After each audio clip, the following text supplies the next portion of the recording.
17ஆம் அதிகாரம் 7ஆம் வசனம் முதல் 10ஆம் வசனம் வரை. Luke gospel chapter 17 from verse 7 to 10 altogether. உங்களில் ஒருவனுடைய ஊழியக்காரன் உழுது அல்லது மந்தை மேய்த்து வயலிருந்து வரும்பொழுது எஜமான் அவனை நோக்கி, நீ முன்பு போய் சாப்பிட்டு வா என்று அவனுக்கு சொல்வானோ? நீ எனக்கு சாப்பாடு ஆயத்தம் பண்ணி அறை கட்டி கொண்டு நான் போஜனமானம் பண்ணுமளவும் எனக்கு ஊழியம் செய், அதற்கு பின் நீ புசித்து குடிக்கலாம் என்று அவனுக்கு சொல்வான் அல்லவா?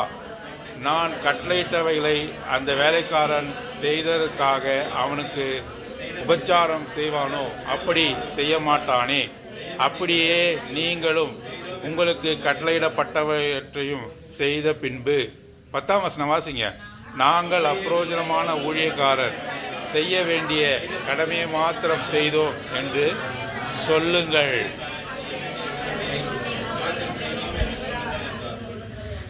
தேவன் தாமே இந்த வசனங்களை ஆசீர்வதித்து நம் அனைவரோடும் கூட பேசுவாராக. நீங்கள் நன்றாக இந்த வசனத்தை படித்தீர்ப்பீர்கள் என்று சொல்லி விசுவாசிக்கிறேன். பாருங்கள், இது ஒரு கடுமையான வசனமாக இருக்கிறது இல்லையா? இந்த காலகட்டத்தில் இந்த வசனங்கள்லாம் நம்மளுடைய வாழ்க்கையில் அபியாசிக்கவே முடியாது. அபியாசிப்பது என்றால் நடைமுறைப்படுத்தவே முடியாதது போல தோன்றுகிறது இல்லையா? பாருங்கள், இங்கே நம்ம வாசித்தோம். ஒரு ஊழியக்காரன் என்ன செய்கிறான்? ஒரு வேலைக்காரன் மந்தையை போய் மேய்க்கிறான், வயலிலே வேலை செய்கிறான். அவனுக்கு ஒரு எஜமான் இருக்கிறார். காலையிலேருந்து இரவு மாலை வரை வேலை செய்கிறான். கடுமையான வேலை. அங்கே உட்கார்ந்து ஆஃபீஸில் உட்கார்ந்து வேலை செய்கிற வேலை அல்ல, மற்ற சுலபமான வேலை அல்ல. மந்தையை மேய்க்கிறான். மந்தையை மேய்க்க முடியுமா? மந்தையெல்லாம் மேய்க்கவே முடியாது. ஏன் கேள்விப்படுங்க. நாம் பார்க்கும்பொழுது மந்தையானது அங்கே செம்மறியாடுகளுடைய குணாதிசயம் என்ன? அது கீழ்ப்படியாத குணம், பேதமையான குணம். ஒரு மலை முகடு இருந்தாலும் அது தாவ துடிக்கும், ஆறுனா இறங்க துடிக்கும். ஆகவே it seeks a constant attention for a sheepfold. ஆகவே ஆடுகள் மந்தை என்று சொல்லும்பொழுது அங்கே அது கவனித்து கொண்டே இருக்க வேண்டும். ஆகவே மந்தை மேய்ப்பனுக்கு ஓய்வு என்பதே கிடையாது. அதே போல் ஒரு நிலத்தை வைத்திருக்கிறான் என்று சொன்னால் அதை உழ வேண்டும், சரியான பருவத்திலே பயிர் செய்ய வேண்டும், சரியான பருவத்திலே நீர் பாய்த்த வேண்டும், சரியான பருவத்திலே களையை எடுக்க வேண்டும். ஆகவே அவ்வளவாக அவன் செய்தால்தான் என்ன செய்ய முடியும்? மகசூலை பார்க்க முடியும். ஆகவே வயல் இருக்கிற ஒரு எஜமானனுக்கோ அல்லது மந்தை இருக்கிற ஒரு எஜமானனுக்கோ வேலைக்காரனாக இருப்பது மிகவும் கடினமான வேலை. ஆகவே இந்த வேலைக்காரன் காலையிலிருந்து மாலை வரை அவன் வேலை செய்கிறான். செய்துவிட்டு வீட்டிற்கு வருகிறான். அப்போது எஜமான் அந்த வேலைக்காரனை பார்த்து என்ன சொல்லியிருக்க வேண்டும்? வா, உள்ளே வா, நீ என்ன செய்ய, கையை காலெல்லாம் கழுவிட்டு சாப்பாடு ஆயத்தமாக இருக்கிறது, சாப்பிடுன்னு சொல்லியிருக்கணும். ஆனால் இங்கே பார்க்குறோம், அந்த வேலைக்காரனுக்கு அவர் எனக்கு என்ன சொல்கிறாரு? நீ எனக்கு சாப்பாடு ஆயத்தம் பண்ணி, எஜமான் சொல்கிறாரு. எஜமான் என்ன சொல்கிறாரு? வேலைக்காரனே, நீ எனக்கு சாப்பாடு ஆயத்தம் பண்ணி அறை கட்டி கொண்டு நான் போஜனமானம் பண்ணுமளவும் எனக்கு ஊழியம் செய், அதற்கு பின் நீ புசித்து குடிக்கலாம் என்று அவனுக்கு சொல்லுவான் அல்லவா? என்ன சொல்லுவான்? நீ போய் சாப்பிடு, உன் மனைவி பிள்ளைகளோடு கூட இரு என்று சொல்ல மாட்டான். இப்போ இருக்கிற ஊழியக்காரர்கள்லாம் நாம் பார்க்குறோம். வேலை செய்கிற கவர்மெண்ட் சர்வெண்ட்ஸ் பேர் என்னது அவங்களுக்கு? அரசாங்க ஊழியர். அரசாங்கத்துக்கு ஊழியம் செய்கிறாங்களா? இல்லை. எத்தனை மணிக்கு ஆஃபீஸ்க்கு போகிறாங்க? எத்தனை மணிக்கு ஆஃபீஸை விட்டு வராங்க? யோசித்து பாருங்கள். சொந்த அலுவலெல்லாம் செய்து கொண்டிருக்க முடியும். சொந்த அலுவலெல்லாம் செய்து கொண்டிருக்க முடியும். பாருங்கள், அவர்களுடைய வேலைகள்லாம் செய்கிறார்கள். அவர்கள்தான் ராஜாக்களை போல காண. வேலை செய்வதற்கு பிரியமில்லை, கடுமையான வேலை செய்வதற்கு பிரியமில்லை. அரசாங்க ஊழியர் மாத்திரமல்ல, இங்கே நம்ம பார்க்கிற கடினமான வேலை செய்கிறவர்கள் கூட பார்க்கிறோம். எப்படி? காலையில் அவர்கள் மிக தாமதமாக பணிக்கு வருகிறார்கள். எப்படி வருகிறார்கள்? மிக தாமதமாக அவர்கள் பணிக்கு வருகிறார்கள் என்று சொல்லி நாம் பார்க்கிறோம். மிக தாமதமாக பணி, சீக்கிரமாக போய்விட வேண்டும் என்று நினைக்கிறார்கள். தங்களுடைய அலுவலரெல்லாம் அவர்கள் பார்த்து கொள்ள வேண்டும் என்று சொல்லி அவர்கள் விரும்புகிறார்கள். ஆகவே நாம் இங்கே பார்க்கிறோம், இந்த எஜமான் எஜமான் என்ன சொல்கிறான்?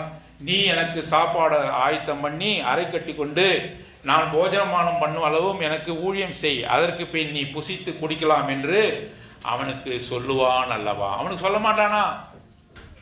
பாருங்க, ஆண்டவர் இந்த காரியத்தை சொல்லும்பொழுது அப்பொழுது நிலவி கொண்டிருந்த காரியம் என்னென்று சொன்னால் அடிமையின் காலம். அடிமையின் காலம். அடிமையாக அங்கே ஜனங்கள் எஜமானுக்கு காணப்படுவார்கள். ஆகவே அந்த காலகட்டத்தை ஒத்திட்டு இந்த உதாரணத்தை அவர் சொல்லுகிறார். எவ்வளவுதான் அவன் ஊழியம் செய்தாலும் கூட அவன் என்ன செய்ய மாட்டார்? நீ வந்து சாப்பிட்டு உறங்கு. பாருங்க, வந்த உடனே இப்போ கடுமையான வேலை செய்த பிறகு அங்கே அந்த வேலைக்காரன் வீட்டுக்குள் நுழைகிறான். நேராக போய் ரிலாக்ஸ் எடுக்கும்படியாக, நீ சந்தோஷமாக இருக்கும்படியாக டைனிங் ரூமுக்கு போகணும்னு சொல்லுவார். முதல்ல என்ன சொல்லுவார்? உன்னுடைய அழுக்கறை நீக்கும்படியாக, உன்னுடைய அழுக்கெல்லாம் நீக்கும்படியாக நேராக எங்கே போ? பாத்ரூமுக்கு போய் நீ உன்னை கழுவி சுத்திகரித்து கொள்ளு. ரெண்டாவதாக நேரம் ஹாலுக்கு வர முடியுமா? முடியாது. என்ன செய்யப்படும்?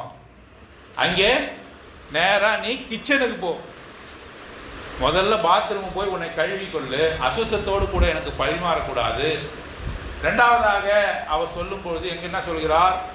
அங்கே நீ கிச்சனுக்கு போய், அங்கே சமையலறைக்கு போய் எனக்கு பதார்த்தங்களை ஆயத்தம் செய்ய. மூன்றாவதாக என்ன செய்யணும்? அரை கட்டி கொண்டு என்னன்னா அங்கே கிரிட் யுவர் லோயின்ஸ் என்று போடப்பட்டிருக்கு. அப்படி என்றால் ஒரு வேலைக்காரனை போல நீ என்ன பண்ணணும்? மாறி எனக்கு பணிவிடை செய்ய வேண்டும் என்று சொல்லும். அதை விட மிக கடினமான ஒரு வார்த்தை நாம் பார்க்கிறோம். பாருங்க, அப்படியே 9ஆம் வசனம் வாசிங்க.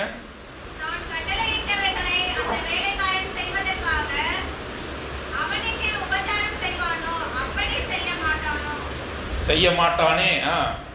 அப்படியே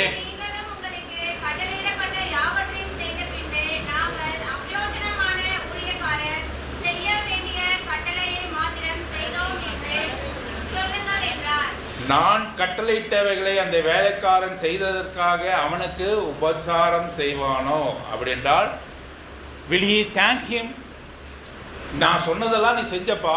வேலைக்காரன் இடத்துல பார்த்து ஆண்டவர் சொல்லுவாரா, நீ என்ன சொன்னதெல்லாம் நீ செஞ்ச, அதனால நான் உனக்கு நன்றி பாராட்டுகிறேன், நான் உனக்கு நன்றி சொல்றேன்னு சொல்லுவாரா? சொல்ல மாட்டார். ஏன்னா நீ அடிமை. நீ செய்ய வேண்டிய வேலையை தான் நீ செய்தாய். இப்போ நம்ம என்ன நினைக்கிறோம்? நம்ம யாராவது நமக்கு உதவி செய்தால் அவருக்கு என்ன சொல்லணும்னு நினைக்கிறோம்? நன்றி சொல்லணும்னு எதிர்பார்க்கிறோம். Because God owes nothing. We owe everything, our entire life to unto him. நம்முடைய வாழ்க்கை முழுவதும் அவருக்கு தத்தம் செய்யப்பட்டிருக்கிறது. ஆனால் ஆண்டவருக்கு நாம் தேவையற்றவர்கள். ஆண்டவர் கடனாளி அல்ல. ஆண்டவருக்கு நீ ஒரு காலமும் கடன் கொடுக்கல. நாம் எல்லாவற்றையும் நாம் அவருக்கு ஒப்பு கொடுத்து இருக்கிறோம். ஆகவே தான் அவர் உனக்கு நன்றி சொல்ல வேண்டிய அவசியமே இல்லை. ஆனாலும் நாம் என்ன செய்யணும்? நாம் நன்றி சொல்லக்கூடியவர்களாக இருக்கிறோம். நீ செய்த வேலைக்காக அவர் ஒரு காலமும் உனக்கு நன்றி சொல்ல வேண்டிய அவசியம் இல்லை. பாருங்க, நம்முடைய நிலைமை நினைத்து பாருங்க.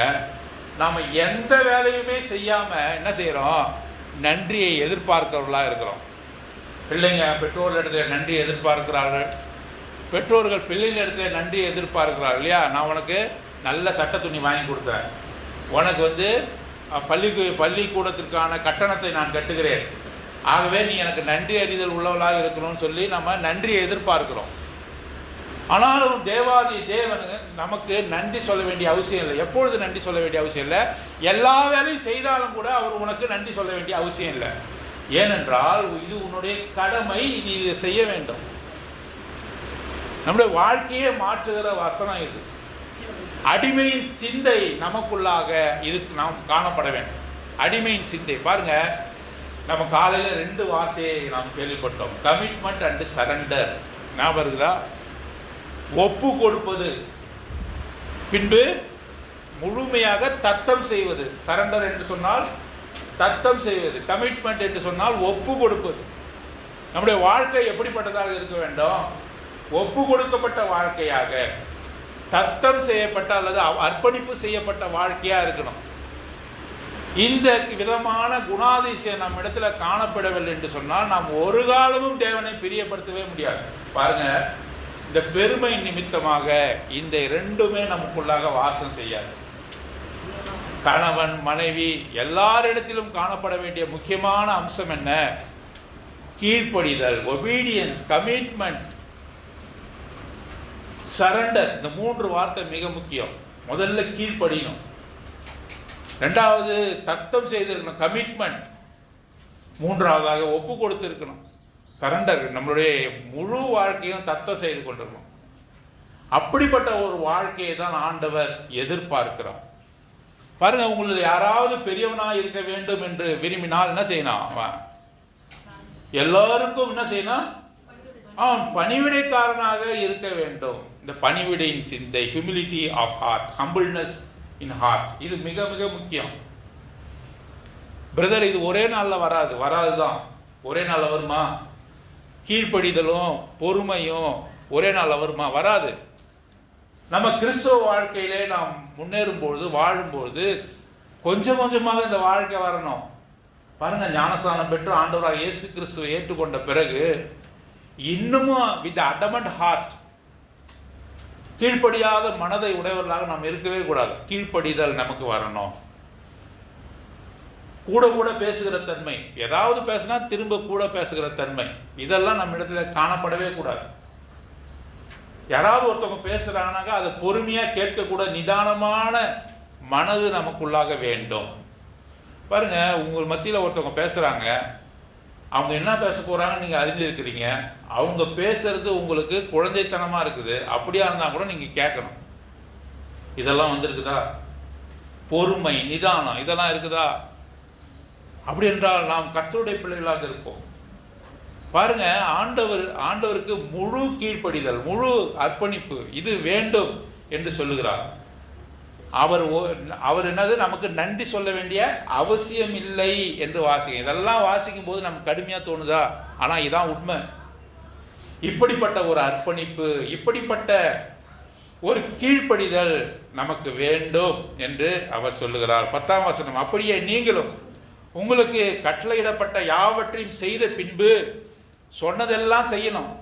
எப்படின்னா செய்யணும்? சொன்னதெல்லாம் செய்து முடிக்கணும். செய்து முடித்த பிறகு என்ன செய்யணும்? என்ன சொல்லணும்? நாங்கள் எல்லாவற்றையும் செய்து முடிச்சிட்டோம் வந்து சொல்லணுமா? இல்லை, அங்கே வந்து என்ன சொல்லணும்? அவர்கிட்ட அப்ரோஜனமான ஊழியர், அப்ரோஜனம் அன்ப்ராஃபிட்டபிள் சர்வெண்ட். அப்படி என்றால் என்ன? எங்களால் உமக்கு எந்த லாபமும் இல்லை சொல்ல முடியுமா? அவர்கிட்ட போய் எப்படி சொல்லணும்? எங்களால் எந்த லாபமே உமக்கு இல்லை. நீ ஒரு பொருளை வாங்கி வச்சிருந்தாலும் அதுக்கு என்னது? மதிப்புண்டு. நீ ஒரு பொண்ணை வாங்கி வைத்திருந்தாலும் அதுக்கு விலையேறும், மதிப்புண்டு. ஒரு பொருளை வாங்கி வைத்தாலும் மதிப்புண்டு. எங்களால் எந்த விதமான பிரயோஜனமும் நமக்கு இல்லை சொல்ல முடியுமா? அது எந்த அளவுக்கு தாழ்மையின் சிந்தை நமக்கு வேணும் பாருங்க. இந்த வார்த்தையை சொல்லவே முடியாது. உனக்குள்ளாக இந்த தாழ்மையின் சிந்தை, இந்த அமைதலின் ஆவி, இதெல்லாம் பார்த்தாக்கா சொல்லவே முடியாது. பாருங்க, இந்த காரியத்தில் நம்மளுடைய வாழ்க்கை, நடைமுறை வாழ்க்கையில் நம்ம பார்க்கலாம். நம்ம நின்று கொண்டே இருக்கிறோம். யாரையாவது ஒருத்தர் வந்து புகழ்ந்து பேசுகிறாங்க, அடுத்ததாக நாம் என்ன நினைச்சுக்குவோம்? அடுத்தது என்னுடைய படிப்பை குறித்து அவர்கள் சொல்ல வேண்டும், நான் எங்கே வேலை செய்கிறேன் என்பதை குறித்து அவர்கள் சொல்ல வேண்டும், என்னுடைய சோஷியல் ஸ்டேட்டஸ், இந்த சமூகத்தில் என்னுடைய உயர்வு குறித்து நான் சொல்ல வேண்டும், எனக்கு எத்தனை வீடு இருக்குதுன்னு சொல்ல வேண்டும், எனக்கு என்ன மாதிரியான கார் பயன்படுத்துன்னு சொல்ல வேண்டும். இந்த சமூகத்தின் மத்தியில் இதெல்லாம் சொல்லி என்னை மேன்மை பாராட்ட வேண்டும் என்று ஆயத்தப்பட்டு இருப்போம். ஒருவேளை அவர் உங்களை பற்றி சொல்லாமல் போனால் என்ன நினைப்பீங்க?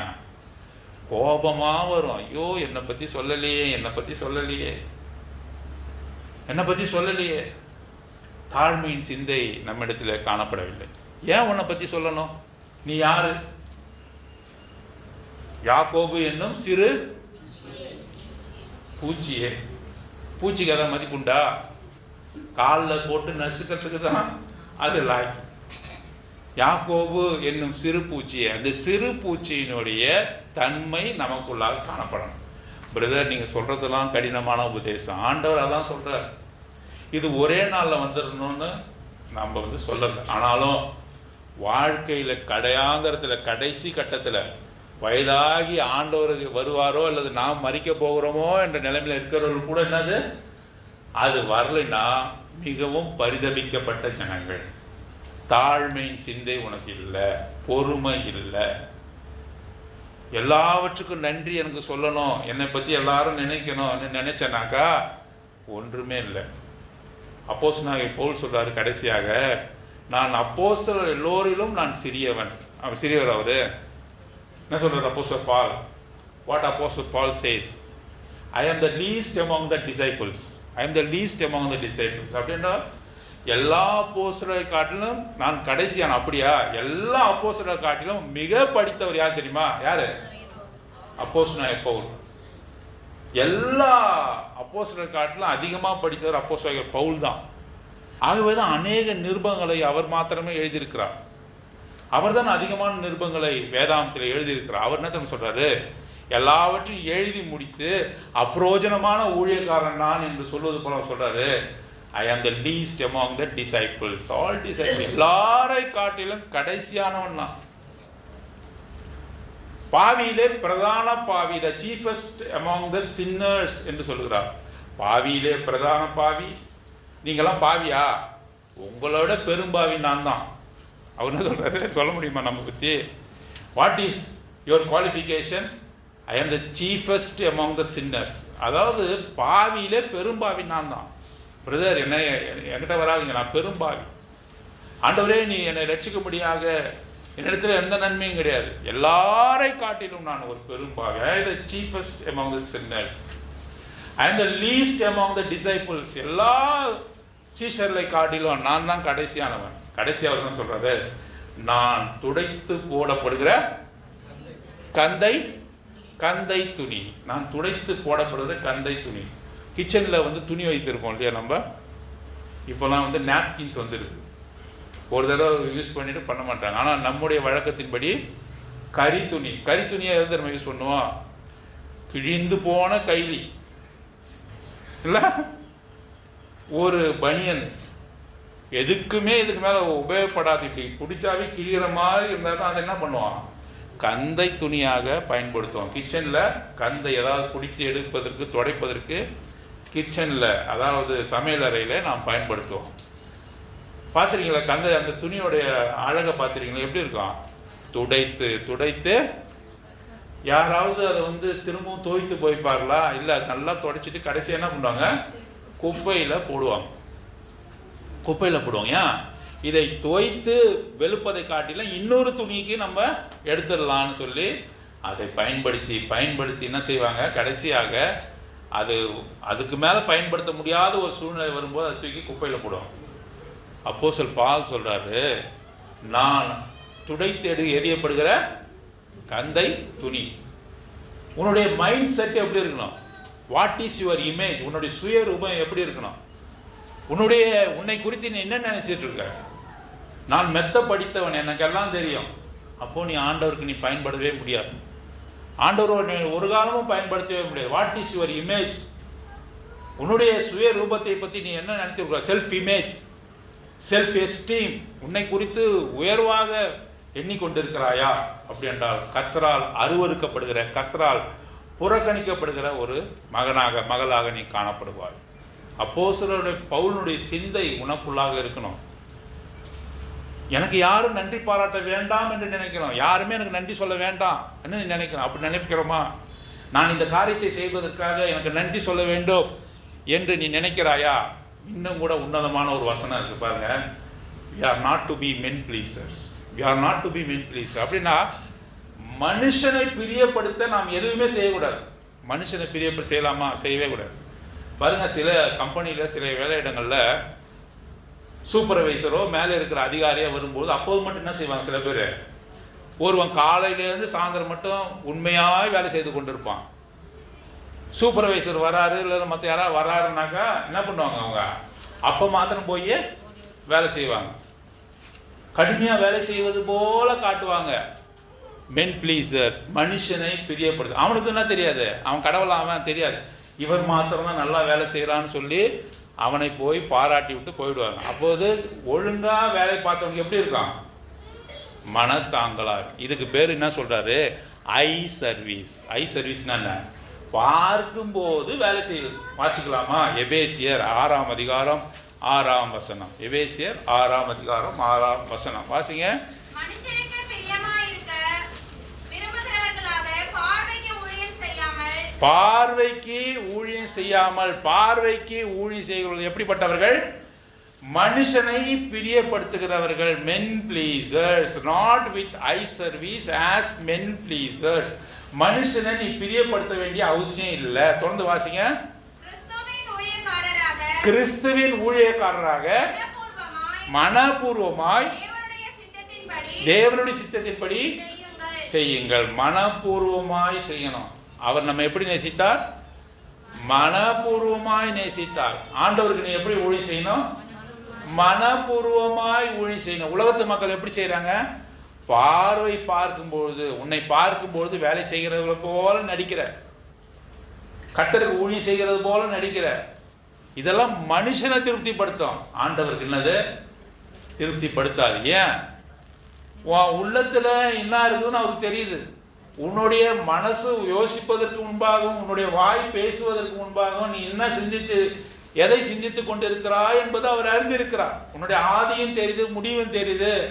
அதனால நீ அவரை ஏமாற்றவே முடியாது. அவரிடத்துல பார்வைக்கு ஊழியம் செய்ய முடியாது. பாருங்க, சபையில யாராவது வந்தாங்கன்னாக்கா, முக்கியமாக யாராவது வரப்போனா அப்போ மாத்திரம் வேலை செய்யறது இல்லை. சில வேலைகளை செய்து விட்டு வந்து சொல்றது, பிரதர் நான் இந்த வேலையை செய்த பிரதர் இந்த வேலையை நான் செய்து முடித்தேன். யாருமே இல்லை பிரதர், நான் தான் பிரதர் எல்லாருக்கும் சாப்பாடு போட்டேன்.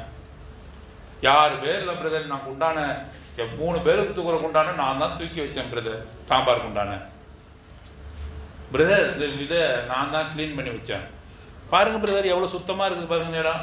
இதெல்லாம் துடைச்சது நான் தான். அப்படியா பிரதர் அப்படின்னு சொல்லிட்டு நான் என்ன பண்ணுறேன்? ரொம்ப சந்தோஷம். உன்னை பற்றி இன்னொருத்தவர்கிட்ட புகழ்ன்னு சொல்கிறேன். என்னுடைய கிரெடிட்டு, நான் கொடுக்குற சர்டிஃபிகேட்டு, உன்னை பற்றி உயர்ந்து பேசுறது, இதெல்லாம் ஆண்டவருக்கு முன்னால் கார்பேஜ் கார்பேஜ் கார்பேஜ், குப்பை குப்பை. இதெல்லாம் யாருடைய தயவை பெறுவதற்கு நீங்கள் முயற்சி செய்கிறீர்கள்? மனுஷனுடைய தயவையா அல்லது கர்த்தருடைய தயவையா? கர்த்தர் பார்க்கும்படியாக வேலை செய்கிறீர்களா? கர்த்தர் பார்க்கும்படியாக புருஷனுக்கு கீழ்ப்படிந்து நடக்கிறீர்களா? கர்த்தர் பார்க்கும்படியாக மனைவியை நீங்கள் அன்பு கூறுகிறீர்களா? அவரிடத்துல ஏமாற்றவே முடியாது.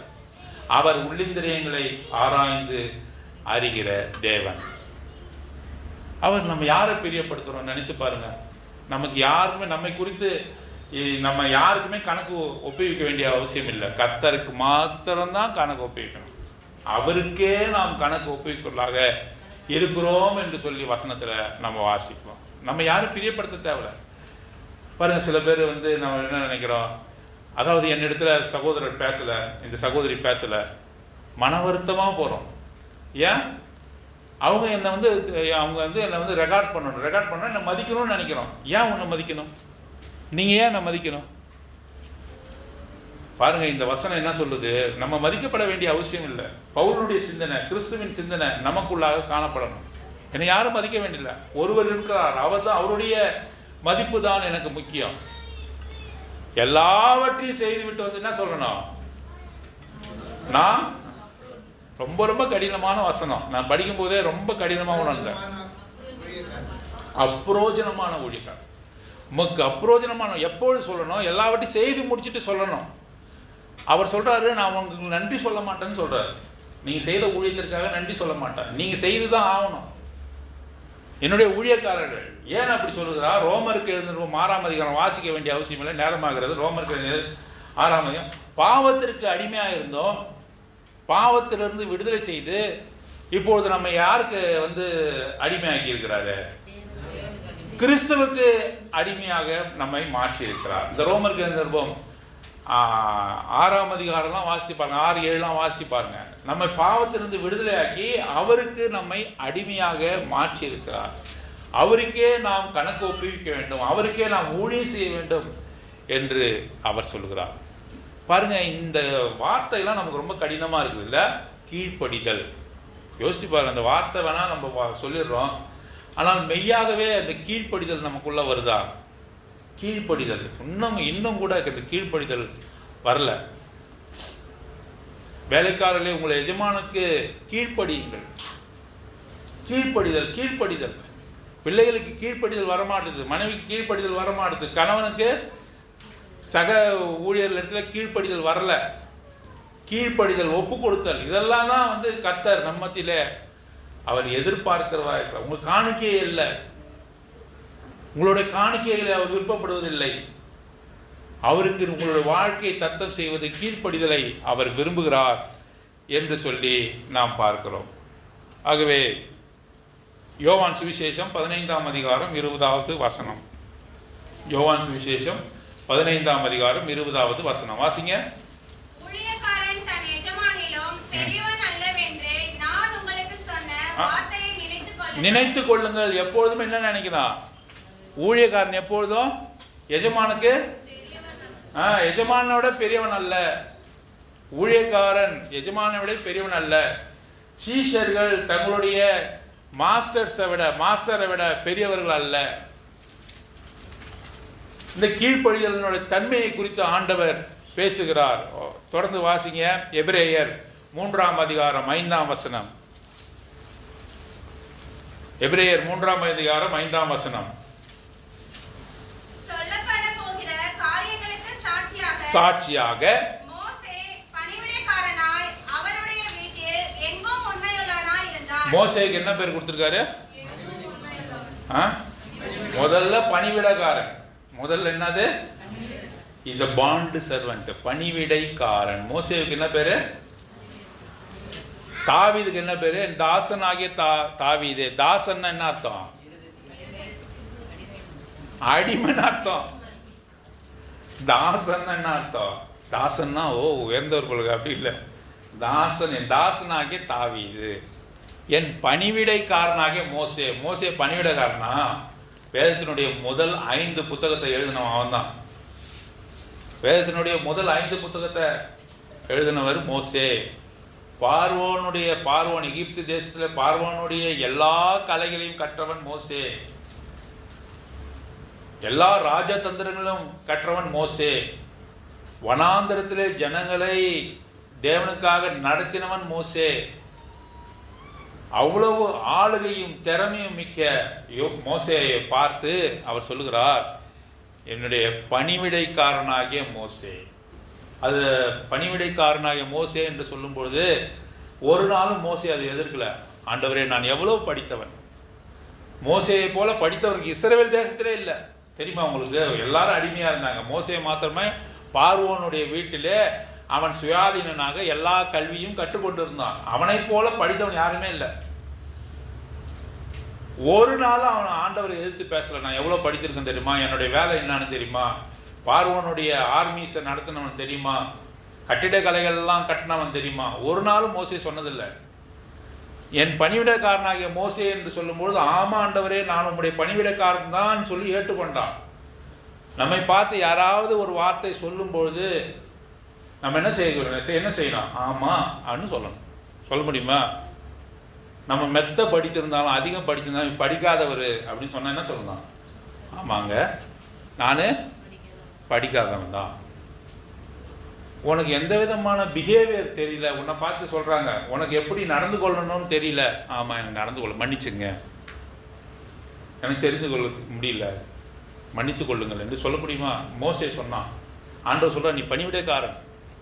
ஆமா ஆண்டவர், நான் பணிவிடைக்காரன். ஆகவே தான்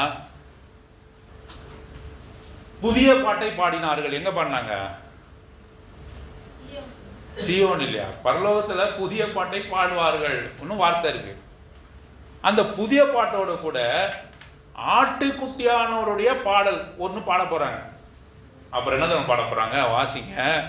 வெளிப்படுத்தின விசேஷம் 15ஆம் அதிகாரம் 13வது வசனம். Revelation chapter 15 and verse 13. வாசிங்க. 15ஆம் அதிகாரம் 13வது வசனம். And they sing a song of Moses and the servant of God. வாசிங்க. 15ஆம் அதிகாரத்தில் அவர்கள் மோசேயின் பாடலையும் எந்த வசனம் அது? 3வது வசனம். 15:3. ஆட்டுக்குட்டியானவருடைய பாட்டையும் பாடி, சர்வ வல்லமையுள்ள தேவனாகிய கர்த்தாவே, தேவனுடைய கிரியைகள் மகத்துவமும் ஆச்சரியமுமானவைகள், பரிசுத்தவான்களின் ராஜாவே, தேவனுடைய வழிகள் நீதியும் சத்தியமுமானவைகள். பாருங்க, பரலோகத்துல 3 வகையான பாடல். இதுலேருந்து நம்ம புரிந்து கொள்வது 3 விதமான பாடல் தான் பாட போறாங்க. முதல்ல புதிய பாடல், புதுசா இருக்கும் போது ஒருவரும் கேட்டிராத புதிய பாடலை பாட போறாங்க. ரெண்டாவதாக ஆட்டுக்குட்டியானவருடைய பாடல்னு ஒரு பாடல் பாட போறாங்க. மூன்றாவதாக யாருக்கு இடம் கொடுத்துருக்காங்க தெரியுமா? யாருக்கு? மோசேவுக்கு இடம் கொடுத்துருக்காங்க. மோசேவின் பாடல், மோசேவினுடைய பாடலை, they sang the song of Moses the servant of God. அங்க சொல்லப்பட்டிருக்குன்னா அவருடைய பணிவிடக்காரனாகிய அந்த வசனத்தை வாசிங்க. and they sang the song of Moses the servant of God. வாசிங்க. தேவனுடைய ஊழியக்காரனாகிய மோசேவினுடைய பாடல். தேவனுடைய ஊழியக்காரனாக, அவருடைய பணிவிடக்காரனாக நாம் இருக்கும்பொழுது நம்ம எங்க போய் உயர்த்தி வச்சிருக்கார் பாரு. பரலோகத்திலே நம்முடைய பாடலை பாடும்படியான பாக்கியத்தை அவர் தருகிறவராக இருக்கிறார் என்று சொல்லி வாசிக்கிறோம். ஆகவே நாம் இன்னைக்கு நம்ம சொல்லலாமா? எல்லா வேலையும் செய்து விட்டு வந்து நாம் ஆண்டவரிடத்தில் என்ன சொல்லணும்? அப்ரோஜனமான ஊழியக்காரர்கள் என்ன சொல்லணும்? அதுக்கு அடுத்தது வாசிங்க. 17 லூக்கா 17ஆம் அதிகாரம். அப்படியே நீங்களும் உங்களுக்கு கட்டளையிடப்பட்ட யாவற்றையும் செய்த பின்பு நாங்கள் அப்ரோஜனமான ஊழியக்காரர் செய்ய வேண்டிய கடமை மாத்திரம் செய்தோம் என்று சொல்லுங்கள் என்றார். பாருங்க, நெல்சன், அட்மிரல் நெல்சன் என்பவர் யுனைடெட் கிங்டம் இங்கிலாந்து தேசத்தை 2வது உலகப் போரில் என்ன செய்தார்? அவர்தான் அந்த கப்பற்படையை நடத்தினார். இங்கிலாந்து தேசத்துக்கு மிகப்பெரிய கப்பற்படை இருந்தது. இப்போ இங்கிலாந்து தேசமானது எந்த படையிலே, எந்த அணியிலே மிக சிறந்தவர்கள் என்று சொன்னாக்கா, வான்படை அல்ல, தரைப்படை அல்ல, அவர்கள் இந்த கடற்படையிலே மிக நேர்த்தியாக இருக்கக்கூடியவர்கள், மிக வெற்றியை பெறக்கூடியவர்கள், அதிலே சக்தி வாய்ந்தவர்கள். அதில் மிக திறமையானவர் யார் சொன்னால் அட்மிரல் நெல்சன். அவருக்கு பெரிய சிலையை வைத்திருக்கிறார்கள் எங்க இங்கிலாந்து தேசத்தில். அவர் பெரிய போரை செய்து எதிரியை தோற்கடித்த பிறகு, அந்த எதிரி நாட்டினுடைய அட்மிரல், கப்பற்படை தலைவன் தோற்ற பிறகு நேராக நெல்சன் இடத்துல வரார். அவரை பிடித்து வரார்கள். அவர் மரியாதையோடு கூட கொண்டு வருகிறார்கள். ஏன்னா அவர் பெரிய அதிகாரி இல்லையா, அட்மிரல். அவரும் ஒரு அட்மிரல், தோற்ற நாட்டினுடைய அட்மிரல். அவர் வந்த உடனே இந்த நெல்சனை குறித்து அவர் கேள்விப்பட்டிருக்கார். நெல்சன் எப்படிப்பட்டவர் என்றால், அட்மிரல் நெல்சன் எப்படிப்பட்டவர் என்றால், அவர் மிகுந்த அன்பு உள்ளவர், மிகுந்த இரக்கம் உள்ளவர், எதிரிக்கும் இறங்கக்கூடியவர் என்று சொல்லி அறிந்தபடியால் இந்த தோற்ற நாட்டினுடைய கப்பற்படை தளபதி நேரடியாக அவர் முன்பாக என்ன செய்தார்? கையை கொடுத்தாங்க. Admiral Nelson, how are you அப்படின்னு கையை நீட்டினாரா தோற்றவன். அட்மிரல் சொன்னாராம், முதல்ல உன்னுடைய ஸ்வாட், ஃபர்ஸ்ட் யுவர் ஸ்வாட் அப்படின்றான். அப்படின்னா என்ன? உன்னுடைய வாளை உருவி என் கையில் முதல்ல வை, என் காலு கீழே முதல்ல வை. என்ன சொன்னாரா? உன்னுடைய வாளை உருவி காலு கீழே முதல்ல நீ எனக்கு அடிமை, அப்புறம் தான் என்னது நான் நினைச்சா உன்னை நண்பனாக ஏற்றுக்கொள்ள முடியும். முதல்ல அடிமை. அவர் சொன்னார, முதல்ல first your sword, put it in my feet, என்னுடைய கால்கள் அடியில் உன்னுடைய வாளை வை அப்படி சொன்னார். நீ தோற்றவன், முதல்ல அடிமை, பிறகு நான் விருப்பப்பட்டாக உன்னை நண்பனாக மாற்றிக்கொள்ள முடியும். இதுதான் சிந்தனை. ஆண்டவர் கூட அப்படித்தான். நீ நாங்கள் அப்ரோஜனமான ஊழியக்காரர், நன்றியை எதிர்பார்க்காதவர்களாக நாம் காணப்பட வேண்டும். அப்பொழுதுதான் ஆண்டவர் நம் மீது மனம் இறங்குவார் என்று சொல்லி நாம் பார்க்கிறோம். மத்தேயு சுவிசேஷம் 25ஆம் அதிகாரம் 34வது வசனம். 25:34 வாசிங்க.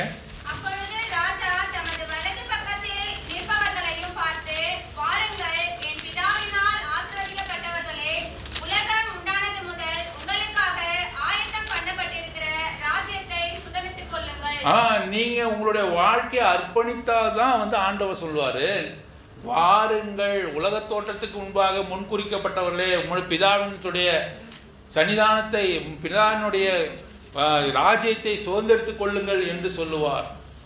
கீழ்ப்படியாத தன்மை, அர்ப்பணிக்காத தன்மை உங்களுடைய வாழ்க்கையில் இருக்கும் என்று சொன்னால் ஒரு காலமும் அப்படி அழைக்க மாட்டார்.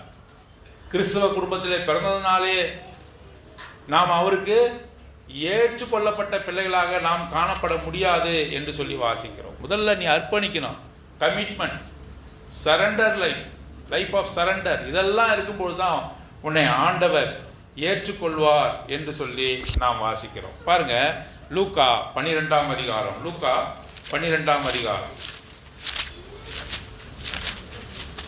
லூக்கா சுவிசேஷம் 12ஆம் அதிகாரம்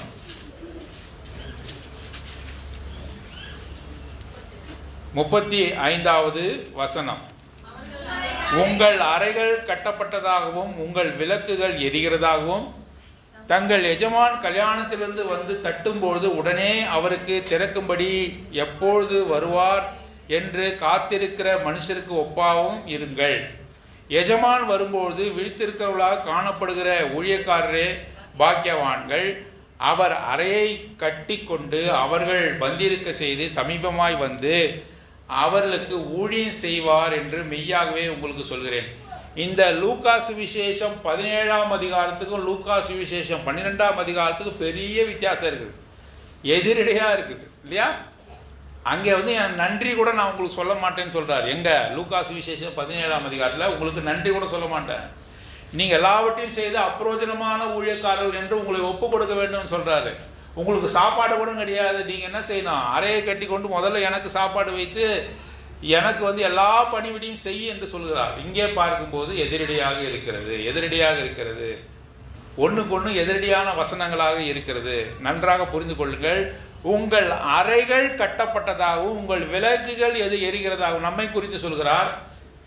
அறைகள் கட்டப்பட்டதுன்னு என்ன அர்த்தம்? உங்களுடைய இடுப்பை வந்து துணி போட்டு கட்டணும். இடுப்பில் துணி போட்டு கட்டினா யாருன்னு அர்த்தம்? முதல்ல நீங்கள் அடிமையாக மாறணும். ரெண்டாவது உங்கள் விளக்குகள் எரிகிறதாகவும் சாட்சி உள்ள வாழ்க்கை இருக்கணும். ஒரு அடிமையின் ஜீவியத்தை இந்த உலகத்திலே நீங்கள் செய்யும் பொழுது எல்லோருக்கும் அடிமையானவனா, அப்போஸ்தலன் பவுல் சொன்ன விதமாக நான் துடைத்து போடப்படுகிற துணி, அப்போஸ்தலர் எல்லோரிலும் சிறியவன், பாவிகளின் பிரதான பாவி, இந்த சிந்தனை இருக்கும்பொழுது அறைகளை கட்டி கொண்டு அடிமையானவனை போல இருக்கக்கூடிய தாழ்மையின் சிந்தை உங்களுக்கு முதல்ல வரணும். இரண்டாவதாக உங்கள் விளக்குகள் எரிகிறதாகவும், அப்படி என்றால் உங்களுடைய விசுவாச வாழ்க்கை பிரகாசமாக இருக்கணும். நீ ஒரு விசுவாசியாக வாழணும். ஒரு அடிமையை போல ஒரு விசுவாசியாக வாழும்பொழுது எஜமான் கல்யாணத்தை முடித்து விட்டு வருகிறார். எந்த நேரத்தில் வருவார் என்று தெரியாது. நம்ம மாதிரி கல்யாணம்லாம் கிடையாதுங்க. நீ சொல்லப்பட்டிருக்கிற இந்த முறைமை எப்படி? ஒரு கல்யாணமானது 14 நாட்கள் நடைபெறும். 7 நாட்கள்லேருந்து 14 நாட்கள் வந்து நடைபெறும். இந்த எஜமான் எங்கே போயிருக்காரு? கல்யாணத்துக்கு போயிருக்கிறாரு. எந்த நேரத்தில் வருவாருன்னு தெரியாது. நீ எப்படி இருக்கணும்? அடிமையின் சிந்தையோடு கூட இருக்கணும். எஜமானுக்கு தான் போயிட்டாரேன்னு சொல்லி எல்லாவற்றையும் நீ அனுபவிக்கிறவனாக தாந்தோண்டித்தனமாக நீ இருக்கக்கூடாது. அவர் எப்பொழுது வருவாரோ என்று ஜாக்கிரதை உணர்வுள்ளவனாக நீ காணப்படணும். அடிமையின் சிந்தை உனக்குள்ளாக இருக்கணும். விளக்குகள் எரிகிறதாக காணப்படணும். அப்பொழுது நீ நினையாத நாழிகையிலே தங்கள் எஜமான் கல்யாணத்திலிருந்து வந்து தட்டும்பொழுது உடனே அவருக்கு என்ன செய்யணும்? உடனே அவருக்கு திறக்கும்படி எப்பொழுது வருவார் என்று காத்திருக்கிற மனுஷனுக்கு ஒப்பாக. ரொம்ப டீப்பான வசனம் இது. கடந்த வாரம் ஒரு ஸ்திரியை குறித்து வாசித்தோம். என்ன பண்ணியிருந்தாவா? பால் தெரிக்க உட்காந்துருந்தாளா? ரொம்ப பழைய கதைக்கு போயிட்டீங்க. போன வாரம் என்ன பார்த்தா? இப்போதான் காலை கழுவுன, இப்போதான் ட்ரெஸ்ஸை கட்டி போட்டேன், இப்போதான் மஞ்சத்தில் ஏறி படுத்தேன், நேசர் கதவை தட்டுறாரு, அம்மா இப்போ என் தலையெல்லாம் பனியினால் நினைஞ்சிருக்குது, மழை பெய்யுது, பனியால் நினைஞ்சிருக்கிறேன், என் மனவாளியே, என் உத்தமியே கதவை தர என்ன சொன்னால் நான் நல்லா தூயின்னு இருக்கிறேன். காத்திருந்து பார்த்துட்டு என்ன பண்ணாரு? அவர் போய்விட்டார். பிறகு நடந்த கதைலாம் நமக்கு தெரியும். எங்கே போய் தேடுறா போகிறா. அப்புறம் அந்த காவலாளிகள்லாம் அவளை அடித்து நிர்வாணப்படுத்தினார்கள் என்று சொல்லி பார்க்கிறோம். கதவை தட்டும் பொழுது சாங்கோபமாக லேசினஸில் நீ படுத்துறாமல் இங்கே என்ன வாசிக்கிறோம்? உடனே இமிடியேட்லி இன்னும் வாசிக்கிறோம். என்ன வாசிக்கணும்? உடனே அவருக்கு திறக்கும்படி எப்பொழுது வருவார் என்று காத்திருக்க. எப்பொழுது வருவார் என்று காத்திருக்கிற சிந்தனை இருந்தால் தான் உடனே போய் திறக்க முடியும். அவர் கதவை தட்டும் பொழுது எப்பொழுது திறக்க முடியும்? எப்போ வருவாரோ என்று அந்த சிந்தனை நமக்குள்ளாக காணப்படும். எங்கள் வீட்டாண்ட ஒரு நாய் இருக்கு. அதுக்கு சாப்பாடு கொடுப்போம்னு வச்சுக்கோங்க. ஸ்ட்ரீட்டில் இருக்கட்டா, அது தெருவில் தான் படுத்திருக்கோம். ஆயிரக்கணக்கான வண்டிகள் அந்த வழியாக பாஸ் பண்ணி போகும். நானும் பார்த்து கொண்டே இருந்திருக்கேன்.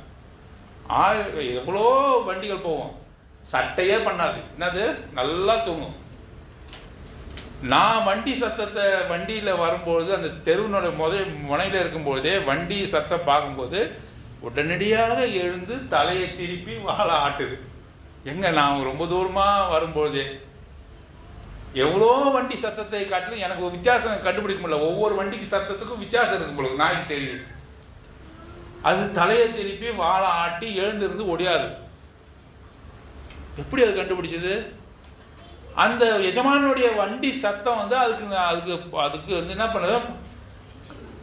It was imprinted in his mind. அது அந்த மூளைக்குள்ளாக பதிவு செய்யப்பட்டிருக்கிறது. எவ்வளோ வண்டி போனாலும் அது எந்த வித அசைவும் கொடுக்கறது இல்லை. அப்படி என்றால் எப்பொழுது வருவார் என்று காத்திருக்கிற, உடனே அவருக்கு திறக்கும்படி எப்பொழுது வருவார் என்று காத்திருக்கிற மனுஷனுக்கு ஒப்பாக இருங்கள். எல்லாவற்றையும் கொடுத்துட்டு போயிருக்கார். எஜமானுடைய வீடு, எஜமானுடைய சம்பத்து, சொத்து எல்லாத்தையும் பாதுகாத்து வைத்திருக்கும்படியாக ஊழியக்காரருக்கு கொடுத்து போயிருக்கிறாரு. அதை அவன் அனுபவித்து கொள்ளாமல் எஜமானுக்காக உண்மையாக அவற்றையெல்லாம் பாதுகாத்து வைத்து எஜமான் எப்பொழுது வருவாரோ என்று சொல்லி ஆவலா இருக்கிறான். கதவை தட்டுறாரு, நடுநிசையிலோ தட்டுறாரு. பாருங்க 37ஆம் வசனம், எஜமான் வரும்பொழுது விழித்திருக்கவர்களாக காணப்படுகிற ஊழியக்காரரே பாக்கியவான்கள். இப்படிப்பட்டவர்களை தான் என்ன செய்யறாரு? அவர் என்ன பண்றாரு? இப்பொழுது அவர் என்ன பண்றாரு? அவர் ஒரு வேலைக்காரனாக மாறி என்ன பண்றாரு? அவர்களை பந்தியிருக்க செய்து சமீபமாய் அவர்களுக்கு ஊழியம் செய்வார் என்று மெய்யாகவே சொல்கிறேன். அவர் 2ஆம் ஜாமத்திலாவது 3ஆம் ஜாமத்திலாவதுனா நடுநிசைன்னு அர்த்தம். அவர்கள் அப்படி இருக்க கண்டால் அவ்வூழியக்காரர் பாக்கியவான்கள். பாருங்க, அப்படிப்பட்டவர்கள் தான் உண்மையும் மொத்தமான ஊழியக்காரரு. உங்களுடைய எஜமானுடைய சந்தோஷத்துல பிரவேசியுங்கள் என்று அவர் சொல்லுவார். முதல்ல நீ அறை கட்டணும். 35ஆவது வசனத்துல என்ன சொல்றேன்னா, நீ ஒரு ஊழியக்காரனை போல மாறணும். அறை கட்டி கொண்டு விளக்குகள் எரிகிறதாகவும் நீ காணப்பட்டால் அவர் கொடுத்து போயிருக்கிற பொறுப்புகளை ஒழுங்காக நீ திருடி தின்னாமல், நீ அனாவசியமாக பயன்படுத்தாமல், நீ பொறுப்பாக காணப்படுவது மாத்திரமல்ல, எஜமான் எப்பொழுது வருவாரோ என்ற சிந்தனையோடு கூட நீ காணப்பட்டால், எஜமான் 3ஆம் மணி வேளையிலோ அவர் கதவு தட்டும்போது அங்க வாசிக்கிற வார்த்தை என்ன? உடனே என்ற வாசிக்க, உடனே அவருக்கு திறக்கும்படி, அவருக்கே திறக்கும்படி எப்பொழுது வருவார் என்று காத்திருக்கிற மனுஷன் எப்படிப்பட்டவன்? பாருங்க, லூக்கா சுவிசேஷம் 17 வாசித்தோம், லூக்கா சுவிசேஷம் 12 வாசித்தோம். ஒரு எதிர் திசையில் பயணிக்கிற வசனங்களை போல இருந்தாலும் முக்கியமான காரியம் என்ன? 2 ஒரே காரியத்தை தான் சொல்லுது. ஆண்டவர் உங்களுக்கு எந்த விதமான நன்றி சொல்ல வேண்டிய அவசியம் இல்லை. ஏன்? அவர் தான் உன்னை உண்டாக்கினார். அவர் சிருஷ்டிகர்த்தர், நீ சிருஷ்டி.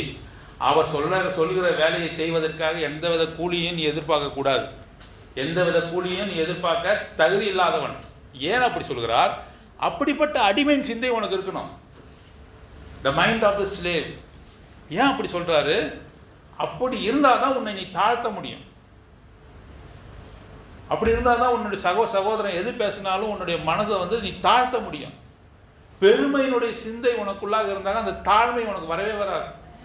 நான் படித்தவன், நான் வேலை செய்கிறேன், நான் பணக்காரன், இந்த விதமான சிந்தை இருந்ததுனாக்கா உனக்கு எந்த விதமான உபயோகமும் ஆண்டவருக்கு நீ பயன்பட முடியாது. அடிமையின் சிந்தை உனக்கு வேணும். பிலிப்பியர் 2ஆம் அதிகாரம் 5 8 வரை என்ன சொல்றாரு? அவர் அடிமை ரூபம் எடுத்து மனுஷ சாயலாகி சிலுவையில வரையிலும் தம்மை ஒப்பு கொடுத்தார் என்று வாசி. பாருங்க, அடிமையின் சிந்தை அவருக்குள்ளாக இருந்தது. அடிமையாக மாறினார், மனுஷ சாயலானார், அடிமையானார், சிலுவையில் தன்னை ஒப்பு கொடுத்தார், உனக்காகவும் எனக்காகவும். அவர் தேவனுடைய ரூபமாக இருந்தும் தேவனோடு இருப்பதை கொள்ளையாடின பொருளாக எண்ணாமல் என்ற வார்த்தை இருக்குது. அவர் தேவன், அவர் அப்படியே வானத்திலே இருப்பதே அவர் சந்தோஷம் என்று எண்ணாமல் உனக்காக அடிமையினுடைய ரூபம் எடுத்தார். நீயும் நானும் கூட அடிமையின் சிந்தை நமக்கு வேணும். ஆண்டவர் இன்னைக்கு என்ன சொல்றாரு? ஆகவே you R A bond servant. பாவத்திலிருந்து விடுதலை ஆக்கப்பட்டீர்கள், இப்பொழுது நீதிக்கு அடிமையாக இருக்கிறீர்கள். பிசாசுக்கிருந்து விடுதலை செய்யப்பட்டீர்கள், இப்பொழுது இயேசு கிறிஸ்துவுக்கு அடிமையாக மாற்றப்பட்டிருக்கிறீர்கள். நீ அடிமையாக அவர் இடத்துல போகும்பொழுது உன்னை அவர் தன்னுடைய பிள்ளையாக ஏற்றுக்கொள்கிறார். இந்த ரகசியம் உங்களுக்கு புரியுதா? நான் உங்களுடைய பிள்ளை என்று அவர் இடத்துல போனாக்கா அவர் ஏற்றுக்கொள்ள மாட்டார். நான் உமது அடிமை என்று போகும்போது அவர் பிள்ளையாக ஏற்றுக்கொள்கிறார். பெரிய உதாரணம் சொல்லுங்க பார்க்கலாம், டக்குன்னு சொல்லுங்க. அவன் என்ன சொல்றான்? வேலைக்காரர்கள் ஒருவராக கூட நான் எண்ணப்படுவதற்கு பாக்கியவான் அல்ல சிந்திக்கிறான். தகப்பனுடைய வீட்டில் அநேக வேலைக்காரர்கள் இருக்கிறார்கள்.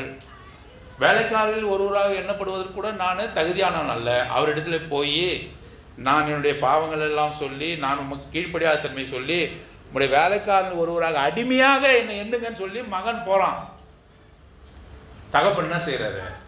ஓகே, நீ அடிமையானவனாக இரு, சொத்தெல்லாம் நீ எடுத்துட்டு போயிட்ட, ஒன்றும் சொத்து சம்பத்து கிடையாது, உனக்கு நான் கொடுக்குற ஸ்டேட்டஸ் என்ன, தகுதி என்ன, you R A slave now என்று சொன்னாரா? என்ன சொன்னார் அவரு?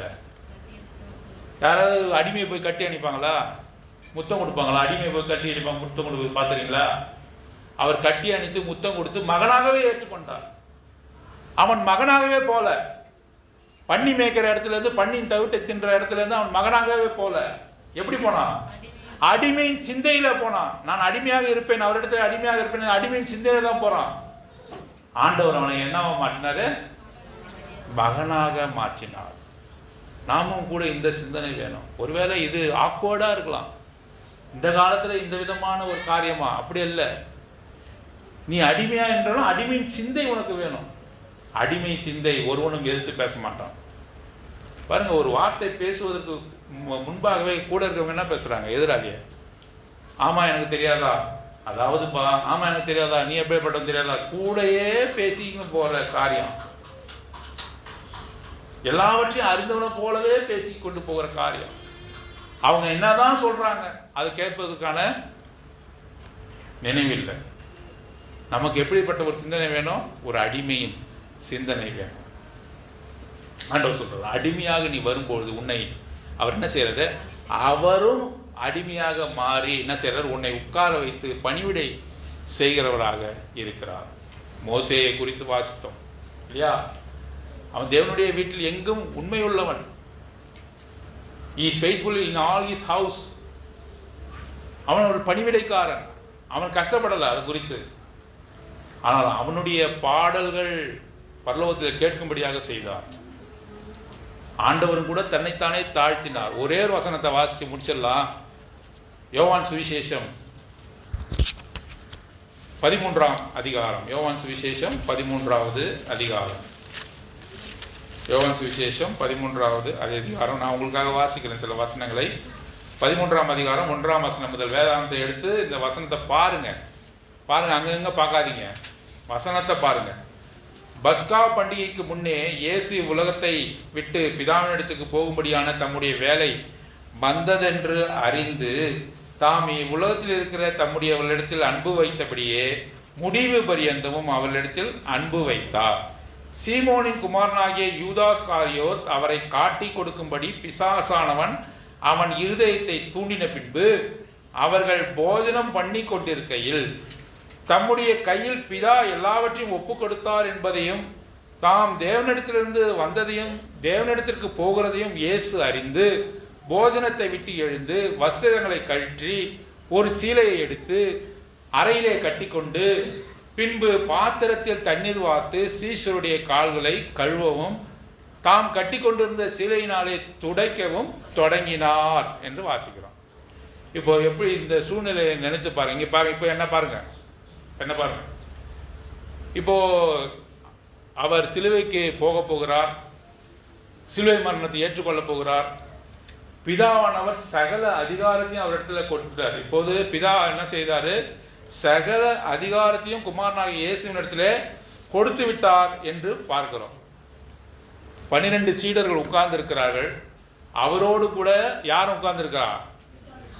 ஆண்டவராகிய இயேசு கிறிஸ்துவும் உட்கார்ந்து இருக்கிறார். அவர்கள் போஜனம் பண்ணி கொண்டிருக்கையில், அப்படி என்ன அர்த்தம்? ஆண்டவராகிய இயேசு கிறிஸ்து என்ன பண்றாரு? சாப்பிட்டு கொண்டு இருக்கிறார். 12 பேரோட ஒரு ஆளா யார் உட்கார்ந்துருக்கா? டேபிள் போடப்பட்டிருக்கிறது, சாப்பாடு வைக்கப்பட்டிருக்கிறது, அதில் போஜனம் பண்ணி கொண்டிருக்க. போஜனம் பண்ணி கொண்டிருக்கையில் திடீர்னு அவருக்கு ஒரு உணர்வு வருது. என்னது?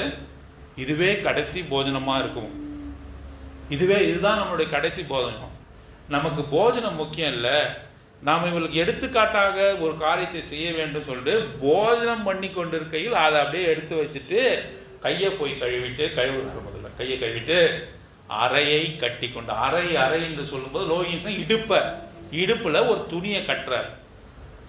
இடுப்பில் துணியை கட்டினா நான் ஒரு வேலைக்காரன். கையில் தாளந்தை எடுத்து அதில் தண்ணீர் நிரப்பி ஒரு துணியை எடுத்துட்டு போய் சாப்பிட்டு கொண்டு இருக்கிறவங்களுடைய கால் அருகில் உட்கார்ந்து அவர் காலை எடுத்து கழுவி தன்னுடைய சீலையினால் தொடக்கிறார். சாப்பிடும்போது நீங்கள் ஒரு வேலை விடுங்க, யார்கிட்டாச்சு என்கிட்ட ஒரு வேலை விடுங்க, நிம்மதியாக இந்த ஒரு வாய் தான் நான் சாப்பிட்றேன், இதுலேயும் என்ன வேலை வாங்க. நான் நடந்து போய் கொண்டு இருக்கும்போது சொல்லக்கூடாதா? உனக்கு தெரியாதா? சாப்பிடுங்க. ஒரு டம்ளரில் தண்ணி கொண்டு வாங்கன்னு யார்கிட்ட சொன்னால் என்ன பண்ணுவாங்க? சாப்பிடும்போது வேலை வாங்குறியே. சாப்பிடும்போது அமர்ந்து சந்தோஷமாக சாப்பிடணும்னு எல்லாருமே விரும்புகிறாங்க. பாருங்க, அவர் உட்கார்ந்து சாப்பிட்டு கொண்டு இருக்கையில் இந்த அடிமையின் சிந்தை அவருக்குள்ளாக இருந்தது. பிலிப்பியர் 2ஆம் அதிகாரம் 5:8 வாசிக்கிறோம். எழுந்துட்டாரு. எழுந்து என்ன செய்யறாரு? அவர்லாம் பரிமாற போனாரா? காலை கழுவ போறார். எவ்வளவு பெரிய முன்னுதாரணம்! எந்த தெய்வம் அதை செஞ்சிருக்கு? சோ கால்டு காட்ஸ் யார்கிட்ட நீங்க பார்த்துருக்கீங்களா? வாடா உன் கடலை உருவுறான், இந்த அதை போடு, இதை செய், அதை செய், அதை பண்ணு, பரிகாரம் பண்ணு, எனக்கு நேர்த்தி கடன் பண்ணு, அதை பண்ணு, இதை பண்ணு. இவர் என்ன கேட்டார்? நமக்கு பணிவிடை செய்யும்படியாக அடிமையின் ரூபம் எடுத்து தன்னை தாழ்த்தி காட்டினார். இந்த அடிமையின் சிந்தை தான் உனக்கு இருக்கணும். அன்பிராஃபிட்டபிள் சர்வன்ட் சொல்ல முடியுமா? எல்லா தகுதியும் உனக்கு இருக்கும்போது சொல்லணும். ஆண்டவர் எல்லா அத்தாரிட்டி கொடுக்கப்பட்டது. அந்த சமயத்தில் வாசிக்கிறோம், தம்முடைய கையில் பிதா எல்லாவற்றையும் ஒப்பு கொடுத்தார் என்பதையும். அப்படி என்றால் என்ன? எல்லா அத்தாரிட்டியும் ஆண்டவர் கொடுத்துட்டார். இந்த உலகத்தை நியாயந்திருக்கும்படியான அதிகாரம், ஜனங்களை நியாயந்திருக்கும்படியான அதிகாரம், எல்லா அதிகாரத்தையும் அவர் பெற்றுக்கொண்டு பின்பு தான் என்ன செய்கிறாரு? ஒரு பாத்திரத்தை எடுத்து அவர் சீஷருடைய காலை கழுவ தொடங்கினார். போஜன பந்தியில பண்ணி கொண்டிருக்க வேலையிலே அவர் எழுந்துட்டார். எப்படிப்பட்ட ஒரு சிந்தை பாருங்க! பந்தியை சுற்றி வந்திருக்கிறோம், நமக்கு இந்த அடிமையின் சிந்தை நமக்கு இருக்குதா? அடிமையின் சிந்தைனாக்கா not as I service, men pleasers. மனுஷர் பார்க்கறதுமா ஐயோ பிரதர், சில பேர்லாம் ஐயோ பிரதர்.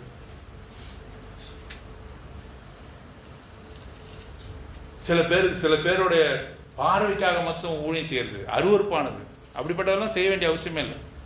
நீ நானும் சகோதரன். சில பேர் போய் காலில் விழுறது, ரொம்ப பணியிறது, ரொம்ப குனியறது. ஜப்பானீஸுக்கு ஒரு வழக்கம் இருக்குது தெரியுமா உங்களுக்கு? தலையை எப்படி குனிவாங்களா? இல்லை, உடம்போடு குனிவாங்க. நீ எவ்வளவு குனிகிறியோ எதிராளி என்ன பண்ணணும்? அதே அளவில், அதை விட கீழே குனியணும். ஓரளவுக்கு 2 பேருக்கு இடுப்பு வலிகிற வரையும் குனிவாங்க. நீ குனிந்தனா உன்னை விட கீழே குனிவான், அதை விட கீழே குனிவான். 2 பேரும் கீழே குனிய முடியாத அளவுக்கு வந்தவன நிறுத்துவான். இப்படி இப்படி இப்படின்னு. உலகத்திலே ஜப்பானீஸ் தான் ரொம்ப டிசிப்ளின்டு மக்கள், தெரியுமா உங்களுக்கு? அமெரிக்கன்ஸ் இல்லை, ஜப்பானீஸ் தான் டிசிப்ளின்டு மக்கள். 6-7 வயசுல தான் ஸ்கூலில் பசங்களே சேர்ப்பாங்களாம். அது வரைக்கும் என்னன்னா, பெற்றோர்களுக்கும் பெரியவர்களுக்கும் எப்படி மரியாதை கொடுக்கணும், சொசைட்டியில் எப்படி நடந்துக்கணும், ஒன்லி மாரல் ஆக்டிவிட்டீஸ். பெற்றோருக்கு எப்படி கீழ்ப்படினோம், இந்த சொசைட்டியில் நீ எப்படி பிஹேவ் பண்ணு, சமூகத்தில் எப்படி பிஹேவ் பண்ணு, இதுதான். அம்மான்னு சொல்கிறங்காட்டியுமே இழுத்துன்னு போய் பால்வாடியில் விடுறது. ஆயான்னு சொன்னோடனே ஃபஸ்ட் ஸ்டாண்டர்ட் என் பிள்ளை ஆயா சொல்லிடுச்சுன்னு பேசுத இதுக்கு மேலே என்ன விடு பள்ளிக்கூடத்தில். ஏன் மேக்ஸ் வரல 1வது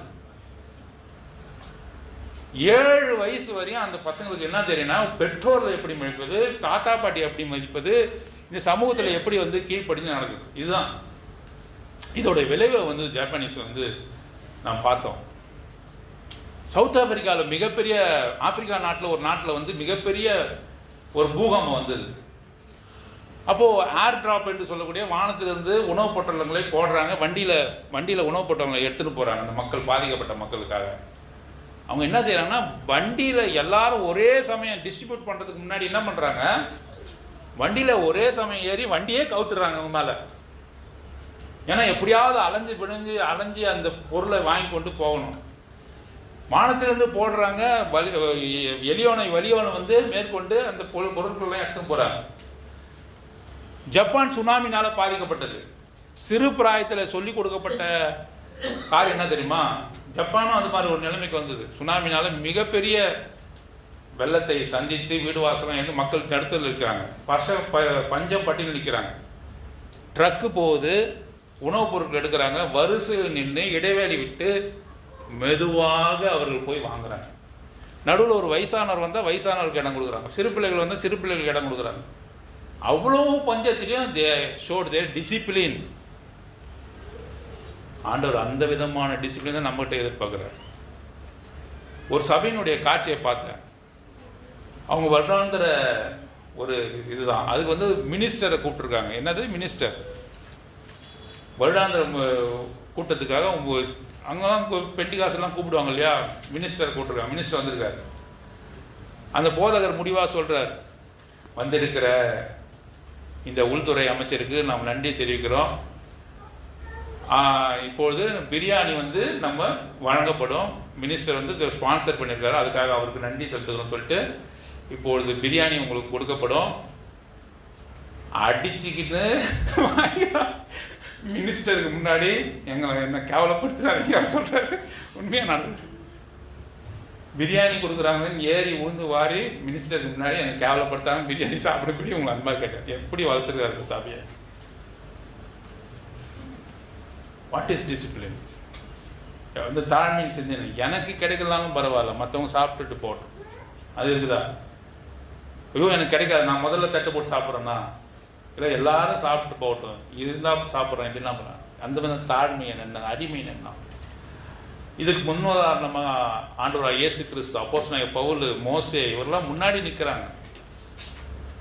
கற்றறிந்திருந்தும் அவர்களெல்லாம் என்ன பண்ணாங்க, தாழ்மையின் சிந்தனை. இப்படிப்பட்ட தாழ்மையின் சிந்தனைனா வீடுகளில் எந்த விதமான சண்டை சச்சரவு இருக்கவே இருக்காது. சொல்லிட்டு போட்டோம், மனைவனை பற்றி என்னன்னு சொல்லிட்டோம், பொறுத்துக்க, ஏன் பொறுக்க மாட்டேற? நீ படிக்காத முட்டாளு, உங்கள் வீட்டில் எப்படி வளர்த்துக்கிறாங்க பார்த்தியா, இனிமேல் வார்த்தைலாம் கேட்பாங்க. அப்போல்லாம் என்ன பண்ணலாம், எனக்கு சாட்சிட்டு இருக்கிற ஒருத்தர் இருக்கிற அவர் சொல்லட்டும், அது கூட வாயால் சொல்லக்கூடாது, மனசில் நினச்சிக்க வேண்டாம். வாயால் சொல்லக்கூடாது, மனசில் நினச்சிக்கிட்டு நம்ம பொறுமையாக இருப்பது மூலமாக ஆண்டவருடைய பிரமாணத்தை கற்றுக்கொள்ளும்.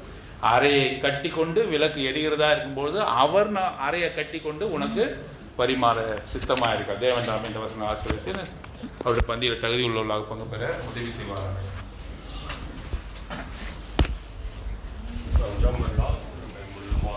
அர்ப்பணித்து மாத்திரமல்ல, அதன்படி நடக்கிறவர்களாக எங்களை மாற்றாங்க. வாரம் நாங்கள் கேட்குறோம். எங்களுக்கும் தேசிய அன்றைன்னு சொல்லி ஜெபம் பண்ணலாம். அன்றைய நம்முடைய வார்த்தையை நாங்கள் கேட்குறோம், அதை கீழ்ப்படிய அதை செயல்படுத்த அப்படின்னு சொல்லணும். அதை செயல்படுத்தி கீழ்ப்படியும்போது அன்று சந்தோஷப்படுவார்கள். அப்போ நம்ம ஆசீர்வாதம் ஜெபம் பண்ணலாம்.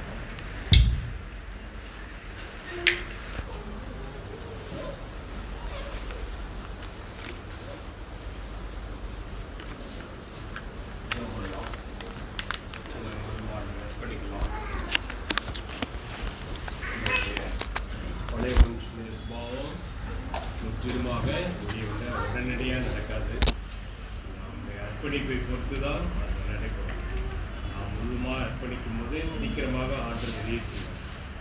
பழைய மனுஷன் சுபாவத்திலிருந்து விடுதலையாகி புது சிருஷ்டியாக ஜீவிக்க முடியும். கிறிஸ்துவினுடைய சிந்தை அப்போ நமக்கு கிடைக்கும். அதுக்காக நம்ம முழுமையாக அர்ப்பணித்து ஜெபம் பண்ணலாம்.